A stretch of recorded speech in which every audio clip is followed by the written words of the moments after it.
This comes as the trucking boom of 2020 starts to peter out a little bit. Yeah, a rise in fuel prices plus a decline in demand is putting some out of work. Blessing Iwachuku shares how some companies are trying to stay afloat.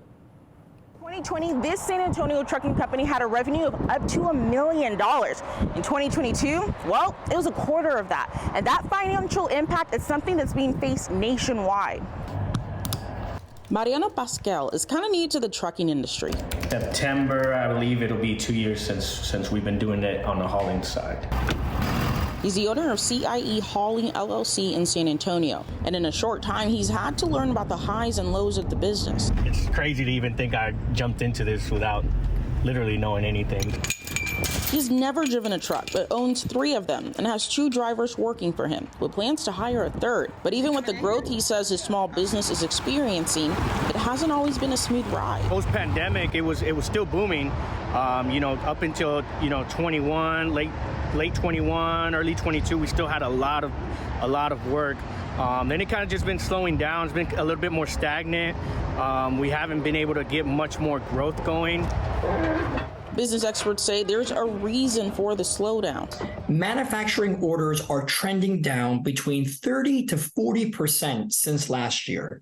So less ocean bookings means less ships coming into our ports, less product then being moved from those ports within the mainland via truck or train. Patrick Soleimani studies the international shipping industry. He says the goods already in the U.S. are not moving as quickly as before, saying many retailers who were understocked during the pandemic overstocked to overcompensate towards the end of the pandemic, so they're not having to replenish their inventory like usual. Pandemic created very strong demand for ground freight. People were stuck in their houses, products were coming to them, and a lot of people jumped on the trucking bandwagon to take advantage of great starting salaries, bonuses, and the independence of sort of being your own contractor.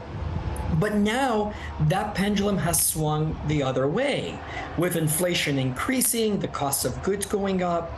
Even people's behavior is having an impact on the trucking industry.